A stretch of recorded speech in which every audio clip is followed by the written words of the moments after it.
India's largest digital media network Suman టీవీతో చేతులు కలపండి. ఫ్రాంచైజ్ ద్వారా లోకల్ మీడియా పార్ట్నర్ అవ్వండి. నమస్కారం రసిత గారు. నమస్తే. నాకు చాలా మంది ఇవాళ అంటే జనరేషన్తో సంబంధం లేదు, దానికి అనాదిగా వస్తున్నటువంటిది. ఇప్పుడున్న దానికి ఏంటంటే విచ్చలవిడితనం అయిపోయింది, ఇండివిజువాలిటీ అయిపోయింది, రకరకాల కారణాలు అయితే మనకు కనిపిస్తూ ఉంటాయి. మెయిన్ టాపిక్ అక్రమ సంబంధం అనేటువంటి దాని మీద ఎక్కువగా మాట్లాడుకుంటూ ఉంటారు. అది ఎన్ని వేస్లో స్టార్ట్ అవుతుంది, ఎలా స్టార్ట్ అవుతుంది, ఏ తప్పుల వల్ల స్టార్ట్ అవుతుంది, ఏ ఏ కారణాలు బలంగా అటువైపు ఎక్స్ప్లాయిటేషన్ అనుకోండి, ఇన్ఫ్లుయెన్స్ వల్ల కానివ్వండి, హనీ ట్రాప్ వల్ల కానివ్వండి వెళ్ళిపోయే అవకాశం ఉంటుందంటారు అసలు. ఎందుకంటే మీరు ఏ వీడియో ఇచ్చినా ద బెస్ట్ కంటెంట్ ఇస్తారు కాబట్టి అడుగుతున్నాను. సో ఎందుకు అట్లా తయారైపోతారు? ఎఫ్ఐఆర్స్ పెట్టుకోవడానికి ప్రధాన కారణాలు ఏమై ఉంటాయి? ఈ ఎఫ్ఐఆర్స్ ఇది ఎందుకు వస్తుంది అనే రీజన్స్ ప్రతి మనిషికి ఒక డిఫరెంట్ రీజన్స్ ఉంటాయి. ఫస్ట్ మనం దాంట్లోకి వెళ్ళే ముందు మన హ్యూమన్ బ్రెయిన్ ఆర్కిటెక్చర్ బేసికల్గా 3 టైప్స్ ఉంటుందంట. 3 వేల్లో డివైడ్ అయి ఉంటుంది. లవ్ని ఎలా కోరుకుంటుంది.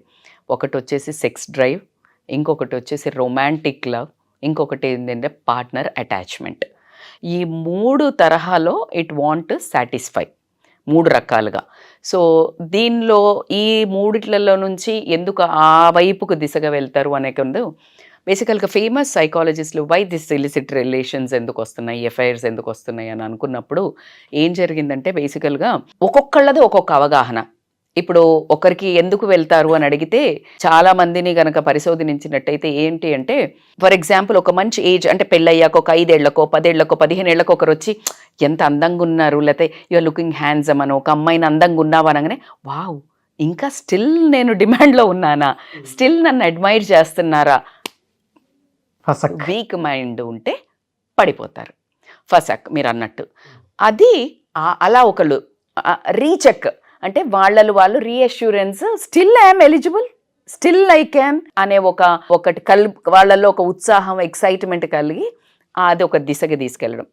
రెండోది ఏంటంటే కసి, కోపం, బాధ, ఫెయిల్యూర్, లేదు అని అంటే స్ట్రెస్, ఇలాంటివన్నీ ఉండడం జరుగుతుంది.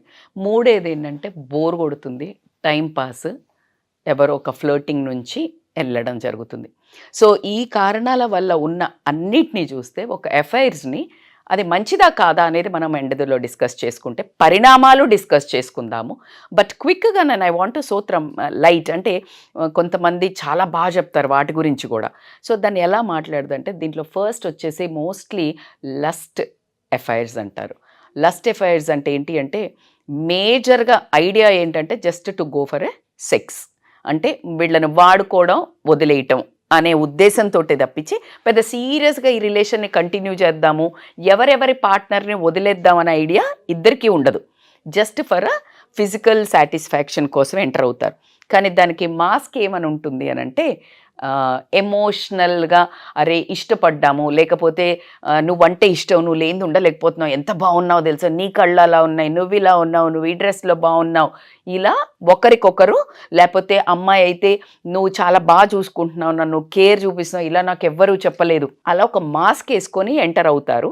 ఎంటర్ అయిన తర్వాత ఎవరో ఒకళ్ళది లీడ్ ఉంటుంది ఓన్లీ బికాస్ ఫర్ సెక్స్ అన్నట్టు. అప్పుడు ఆ సాటిస్ఫాక్టరీ లెవెల్స్, ఆ ఎగ్జైట్మెంట్ ఖతం అయిపోయిన తర్వాత రాత్ గై బాత్ గై. So there ends and it searches for the new మళ్ళా. సో దీన్ని ఏమంటారు లస్ట్ ఎఫ్ఐఆర్స్ అంటారు. సెకండ్ వెరైటీ వచ్చేసి ఎమోషనల్ ఎఫ్ఐఆర్స్. ఈ ఎమోషనల్ ఎఫ్ఐఆర్స్ అనేది ఎట్లా ఉంటుంది, కొన్నిసార్లు ఫిజికల్ రిలేషన్ ఉండొచ్చు, కొన్నిసార్లు ఫిజికల్ రిలేషన్ ఉండదు. కానీ ఎంత కనెక్ట్, ఎంత ఇన్వాల్వ్ అవుతారంటే అసలు ఆ ఫోన్ పక్కకి వెళ్తే ఊపిరాగిపోయిద్దేమో, messages, continuous chats, continuous flirting. వాళ్ళకి ఫిజికల్ రిలేషన్ ఉండొచ్చు, కొంతమందికి ఉండకపోవచ్చు, కానీ ఎంత ఇన్వాల్వ్ అవుతారంటే ఒకళ్ళ నుంచి ఒకళ్ళకు దూరం ఉండలేరు. ఆ దూరం ఉండలేనప్పుడు, వీళ్ళిద్దరికీ దూరం ఉండలేనప్పుడు వీళ్ళ ఒరిజినల్ పార్ట్నర్స్తో దగ్గరగా ఉండలేరు. సో ఎప్పుడైతే ఈ ఒరిజినల్ పార్ట్నర్స్తో వీళ్ళు మనస్ఫూర్తిగా ఉండలేరు, ఎందుకంటే ఆ తెలియకుండా వాళ్ళు దే విల్ గో అంటే చాలా డీప్గా కనెక్ట్ అవుతారు ఎమోషనల్గా. అది స్లోగా ఫిజికల్ రిలేషన్కి దారితీసిన చాలా కేసెసే ఉంటాయి బేసికల్గా. కానీ ఒకవేళ కనుక ఆ ఎమోషనల్ అఫైర్స్లో ఉన్న వాళ్ళు వాళ్ళకి తెలియకుండానే ఒక ట్రాప్లోకి వెళ్ళిపోతారు. అంటే ఆ మనిషి నుంచి విడిగా ఉండలేరు. ఎప్పుడు వాళ్ళ దగ్గరగా ఉండాలని కోరుకుంటున్న సమయంలో అసలు పార్ట్నర్ తోటి జస్టిస్ ఉండదు. జడ్జ్ అంటే ఇంకప్పుడు ఖచ్చితంగా గొడవలు ఎక్కువ అవ్వడము, వాళ్ళ లైఫ్లో వాళ్ళే దీన్ని ఏమంటారు ఈ ఎఫ్ఐఆర్ అంటే ఎఫ్ఐఆర్ ఆఫ్ ద హార్ట్ అంటారు. ఇది మనసుకు ఎఫ్ఐఆర్, మనిషికి కాదు. ఎఫ్ఐఆర్ ఎవరికి? మనసుకు పడింది కానీ మనిషికి కాదు అని అంటారు. మూడో రకం ఏంటి అని అంటే రివెంజ్ రిసెంట్మెంట్ అంటారు. ఏంటంటే ఈ రివెంజ్ ఏంటి మేడం మీరు అంటే ఖచ్చితంగా మోస్ట్ ఆఫ్ ద పాపులర్గా అఫైర్స్లోకి ఉండడానికి రీజన్ ఇది. ఏంటి అంటే ఫర్ ఎగ్జాంపుల్ భర్త తాగుబోతు అయి ఉండొచ్చు, పట్టించుకోకుండా ఉండొచ్చు, అసమర్థుడై ఉండొచ్చు, సంపాదన లేకపోయి ఉండొచ్చు, ఒకవేళ భార్య బయటకు వెళ్ళిన ప్రతి క్షణం నరకయాలతో అనుమానిస్తుండొచ్చు, లేదు ఇవన్నీ చేస్తూ కూడా తనకి ఇల్లీగల్ ఎఫైర్ పెట్టుకొని ఉండొచ్చు. ఏదైనా అయినప్పుడు అలాంటి ఒక సందిగ్ధమైన జంక్చర్లో ఉన్న అమ్మాయికి కానీ అబ్బాయికి కానీ ఇంకొక చిన్న ఆపోజిట్ జెండర్ గాలికి వెళ్తున్న పటంకి అలా ఒక సన్నగా ఏదైనా తగలంగానే అక్కడ ఆగిపోద్దా లేదా? ఖచ్చితంగా ఆగిపోద్ది.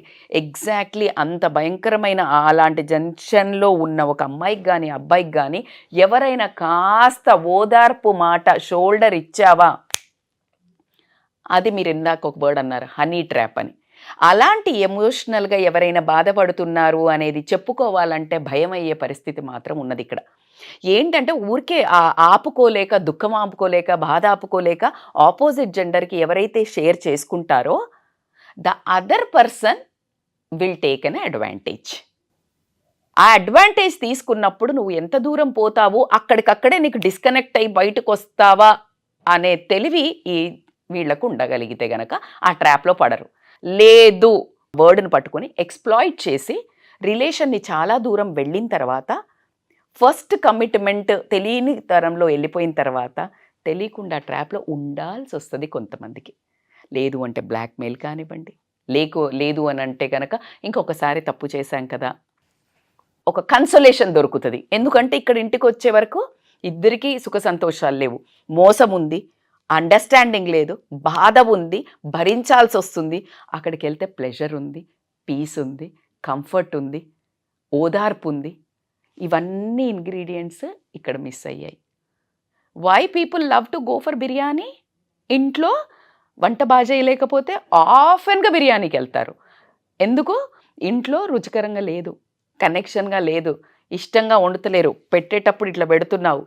ఎవరికైనా మగవాడికైనా తినాలనిపించదు. ఆడామనుకో చక్కగా తయారయ్యి ఉంది, చక్కగా ఎప్పుడెప్పుడు నా మొగుడు వస్తాడా అని ఎదురు చూస్తుంది.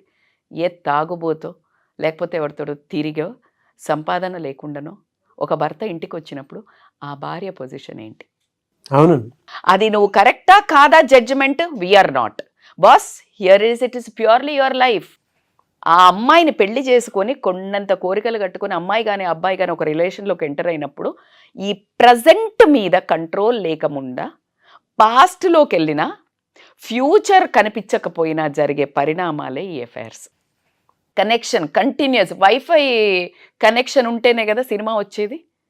అట్లాగే భర్తకి భార్యకి ఫస్ట్లో ఉన్నప్పుడు రొమాంటిక్గా ఉంటారు, పెళ్ళైన తర్వాత ఎక్కువ గొడవలు వస్తాయి. ఎందుకు అంటారు అంటే అసలు ఆ చిన్న ఏమంటారు magic of touch, magic of appreciation, magic of look ఉండదు, ఇద్దరిలో ఉండదు. వెగట్టు పుట్టిద్ది అంటారు కదా. అసలు ఫస్ట్ 1-2 years ఎలాంటి వాళ్ళకన్నా ఆ ఏజ్లో ఈజీగానే టచ్ చేసినా చేయకపోయినా the love will be there. ఎక్కువ ఎఫర్ట్స్ పెట్టి ప్రేమ చేస్తే గనక, క్వాలిటీ టైం స్పెండ్ చేస్తే గనక ఇలాంటి కారణాలు ఉండవు. బాధ్యతను సరిసమంగా పంచుకోకపోవడం వల్ల వచ్చే రిలేషన్లో రివెంజ్ అనేది బోత్ సైడ్స్ రావడం జరుగుతుంది. ఫర్ ఎగ్జాంపుల్ లేడీయే ఊరికే పని చేసుకుంటుంది, లేకపోతే పిల్లలతో ఉంది, లేకపోతే ఎవరో అబ్బాయితో లేకపోతే ఏదో భర్తకు ఆటోమేటికల్గా ఒక హ్యాపీనెస్ లేదు. ఇంటికి రాగానే ఏం చేస్తాడు? ఆఫీస్లో ఒక అందంగా ఒక అమ్మాయి కనిపిస్తుంది, ఖచ్చితంగా స్టార్ట్ హనీ ట్రాప్. ఈజీగా ఉంది ఇప్పుడు, ఎక్కువ అప్రోచ్ ఈజీగా ఉంది. అంటే ఇట్స్ ఓకే మోడ్ వచ్చింది, ఇట్స్ ఓకే ఇది కామన్ అనుకుంటూ అందరు కామన్ చేస్తున్నారు. It's not okay, it's not common. But అందరూ సేమ్ అనుకొని అందరూ అదే తప్పు చేయడం జరుగుతుంది. ఆ తప్పువా ఒప్పువా అని జడ్జి చేసే ప్లేస్లో మీరు నేను లేను. ఏమైనా మాట్లాడామంటే ఏమంటారంటే మీకైతే తెలుస్తుంది, నా లాంటి మొగుడు నీకు దొరికితే తెలుస్తుంది.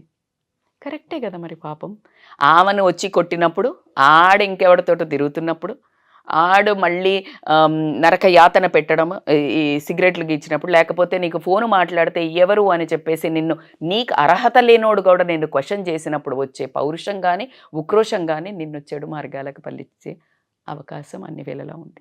నీకు ఆపదలో ఉన్నప్పుడు నువ్వు రోడ్డు మీద ఎక్కడైనా ఫోన్ చేసి నాకు కష్టంగా ఉంది నువ్వు రా అని చెప్పేటప్పుడు ఎక్కడో తాగిపడిపోయిన భర్త బదులు ఇంకెవడో వచ్చి చెయ్యిచ్చినప్పుడు చెయ్యి అందుకోవాల్సి వస్తుంది. దీనికి ఎవరి దగ్గర ఆన్సర్ ఉంది? అదే భర్త కూడా సేమ్ అదే పొజిషన్లో ఒక మంచి హ్యాపీగా నీతో స్పెండ్ చేద్దామని వచ్చేవరకే డల్ వైఫో, లేకపోతే ఏం ఇంట్రెస్ట్ లేకుండానో, లేకపోతే నువ్వు బంగారం కొనలేదనో, నీ సంపాదన బాగాలేదనో, నిన్ను నానా తిట్లు తిట్టి ఊరికే మీ అమ్మ ఇట్లా ఉంది, మీ ఆడపడిచి ఇట్లుంది, మీ కొంప ఇట్లా అని గోల పెట్టుకుంటుంది అనుకో, ఎక్కడికి పోతాడు? జడ్జిమెంట్. అందుకే it's very hard. So these are the emotion. ఇంకొక 4వ రకం ఇమాజినరీ అఫైర్స్ అంటారు. ఇదేంటి అని అంటే బేసికల్గా ఇది చాలా వరకు జరుగుతుంది. మీకు ఒక మూవీ చెప్తాను, అది మొన్న రీసెంట్గా వచ్చింది, నిత్యా మీనన్ ధనుష్ మూవీ. అందులో ఏంటంటే నిత్యా మీనన్ పక్కనే ఉంటుంది క్లోజ్ ఫ్రెండ్, చాలా ఎక్కువ క్లోజ్ ఉంటాడు, ఇలా మీద చేయేస్తాడు, చాలా ఫ్రెండ్లీగా, అసలు తనకు చెప్పంది ఏమీ చెయ్యడు.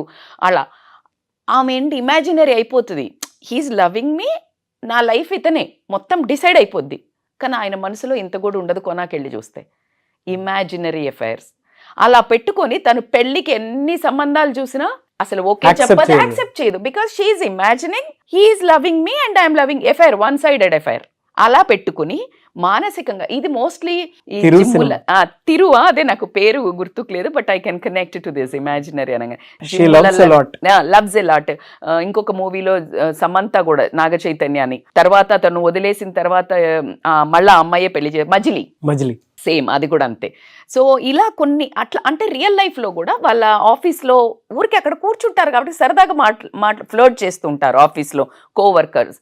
అదే రియల్ అనుకొని నిజం అనుకొని ఫీల్ అయిపోయి వీళ్ళు కమిట్ అయిపోతారు. కానీ అక్కడ మాత్రం జస్ట్ ఊరికే అసలు మాట్లాడతారు, అలా సరదాగా మాట్లాడే వాళ్ళు ఉంటారు కొంతమంది, అమ్మాయిలు కానీ అబ్బాయిలు కానీ. సో ఇలా జరిగేదాన్ని ఇమాజినరీ అఫైర్స్ అంటారు. ద మోస్ట్ క్రిటికల్ అఫైర్ ఏంటి అంటే బాడీ అండ్ సోల్ అఫైర్స్ అంటారు. ఇది చాలా తక్కువ క్వాంటిటీలో జరుగుతుంది, చాలా వెరీ రేర్. వీళ్ళకి ఎమోషనల్ అంటే సోల్, బాడీ కనెక్షన్ ఉంటుంది, సోల్ కనెక్షన్ ఉంటుంది, హార్ట్ టు హార్ట్. ఇక వీళ్ళది ఏంటంటే చాలా క్రిటికల్ ఏంటంటే ఒక సైడ్ ఎంటర్ అయ్యే వరకే, ఇక ఆ తర్వాత ఉచ్చులో నుంచి రావడం ఇద్దరి వల్ల కానివి.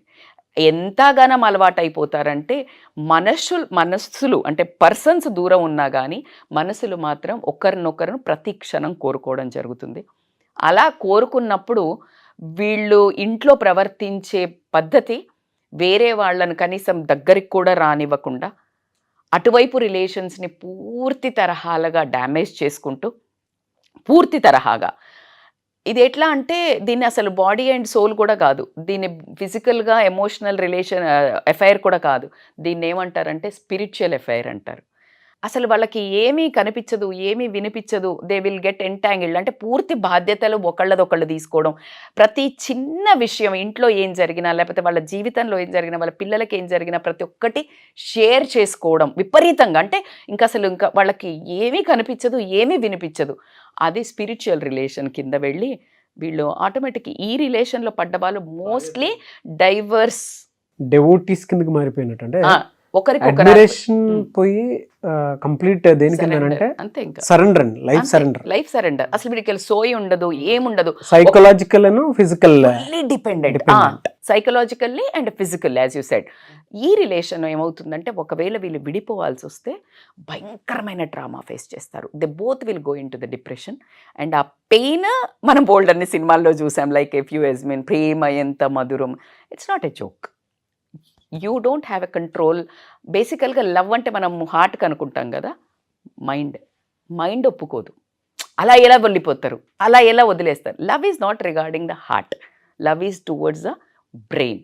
సో కాబట్టికి దీంట్లో ఇలాంటి ఈ ఎఫైర్లో పడ్డ వాళ్ళు మాత్రం మోస్ట్లీ మ్యారేజెస్ విడిపోవడం అంటే డివోర్స్ అని అవ్వచ్చు, లేకపోతే రీమ్యారేజెస్ అంటే ఇంకా తట్టుకోలేక ఇప్పుడు ఉన్న పార్ట్నర్కి ఏమనిపిస్తుంది, వేస్ట్, అది బెస్ట్ అలా వదిలేసి. అందుకే చాలా మంది ఈ మధ్య మన కౌన్సిలర్స్లో లాంగ్వేజ్లో కూడా చాలా క్లియర్గా చెప్తున్నారు. నేను కపుల్ ఆఫ్ వీడియోస్ రీసెంట్గా చూస్తే అంటే పెద్ద పెద్ద కౌన్సిలర్స్ కూడా ఓకే ఒకరితో ఉండి ఇంకొకరితో ఉండేదానికంటే మీకు నచ్చకపోతే విడిపోయి రీమ్యారేజ్ చేసుకోండి అనేది వచ్చిన ఒక కంక్లూజన్ ఆఫ్ ద హిస్టరీ. అంతే కదా, రోజు చచ్చి బతుకుతూ నీకు ఇష్టం లేని వాళ్ళతో ఉంటూ ఆ మనిషిని కూడా ఆపోజిట్ మనిషిని కూడా నరకయాతన పెట్టి రోజు అలా కంటే రీమ్యారేజెస్ ఎక్కువ సొల్యూషన్ అన్నట్టు జరగడం జరుగుతుంది అనేది చెప్పడం. సో ఫైనల్గా this is a big topic. ఎందుకంటే ప్రజెంట్ ఉన్న దాంట్లో మీరు అన్నట్టు రోజువారీగా ఎక్కువసేపు టైం స్పెండ్ చేయడం అవుతుంది ఇంట్లో కంటే బయట. సో కాబట్టికి ఎన్నో ఆపర్చునిటీస్, ఎన్నో బాధలు, కష్టాలు, స్ట్రెస్ అన్నిటిని డైవర్ట్ చేయడం జరుగుతుంది. కాబట్టి మీరు అడిగినందుకు ఎఫ్ఐఆర్స్ అనేది ఎలా పుడతాయి అన్నదానికి ఇన్ని రకాల ఎఫ్ఐఆర్స్ ఉంటాయా అని మాత్రం అర్థం చేసుకుంటారు. సో మీళ్ళ రిలేషన్ ఏ ఎఫ్ఐఆర్ అనేది తెలుసుకోవాలి. అంటే వేస్ అన్ని బాగా చెప్పారండి. సొల్యూషన్ ఏంటి మరి దీనికి? సొల్యూషన్ కావాలి అని అంటే ఖచ్చితంగా మీకు అందరికీ రియల్గా ఇది యూస్ఫుల్ టాపిక్ అనిపించింది, మీరు బయటపడాలనుకుంటున్నారు, వ్యూస్ చూసి మీకు అందరి డిమాండింగ్ ఉంటే గనక పార్ట్ 2లో సొల్యూషన్ చెప్దాము. ఎందుకంటే 1,00,000 వ్యూస్ కావాలా మీకు? 1,00,000 వ్యూస్ అంతే కదా, మరి సబ్జెక్ట్ ఉంది అని అన్నప్పుడు అడిగితే ఖచ్చితంగా ఒక మంచి సొల్యూషన్స్ పార్ట్ 2 కావాలని కామెంట్ బాక్స్ లో పోస్ట్ చేయాలి, అంతే కదా? పోస్ట్ చేయాలి. ప్రాబ్లమ్ కి సొల్యూషన్ అయితే ఉంది, లేదు అనుకుంటే మీ అపాయింట్మెంట్ తీసుకోవాలి, అంతే కదా? yes they can call on the scrolling. ఎలా మిమ్మల్ని అప్రోచ్ అవ్వాలంటే? yeah they can call on the scrolling number nak for online or offline. తప్పులు చేయడం మానవ సహజం, బయట పడడం కూడా మానవులకు మాత్రమే సాధ్యం. బట్ పార్ట్ 2 కావాలంటే కింద కామెంట్ బాక్స్లో పోస్ట్ చేయండి. అండ్ వీడియో రీచ్ అయితే ఖచ్చితంగా ఉంటే అండ్ మీ సలహాలు సూచనలు కింద యాడ్ చేసేసి ఇవి చెప్తే బాగుంటుంది, మీ ఒపీనియన్ ఏంటి దీని మీద, మీరు ఆల్రెడీ చెప్పారు కదా సొల్యూషన్స్లో ఇవి యాడ్ చేస్తే బాగుంటుందని మీకు అనిపించిన కింద కామెంట్ బాక్స్లో మీరు పోస్ట్ చేస్తే ఖచ్చితంగా వాటి మీద మేము ఒక వీడియో అనుకుని సొల్యూషన్ మోడ్లో చేస్తాము. సో నాకు తెలిసి మేము ప్రామిస్ చేసిన దాంట్లో ఏదున్నా సరే అంటే నేను చేసేటువంటి వీడియోస్ చాలామంది లైక్ చేసేటువంటి వాళ్ళు ఎవరైతే ఉన్నారో ఇంకా 100% చెప్తున్నాను, మీ పాయింట్ ఆఫ్ వ్యూలోనే సొల్యూషన్ ఓరియంటెడ్లోనే ఎక్కువగా వీడియోస్ చేయడానికి జరుగుతుంది. సో మీరు అడిగినట్లు వ్యూవర్షిప్ కింద కామెంట్ బాక్స్లో పార్ట్ 2 కావాలని అడిగితే ఖచ్చితంగా దాని మీద వీడియోస్ చేయడం జరుగుతుంది. థ్యాంక్ యూ సో మచ్ శ్రీస్తా మైనపల్ గారు. థ్యాంక్ యూ సో మచ్ నాకు.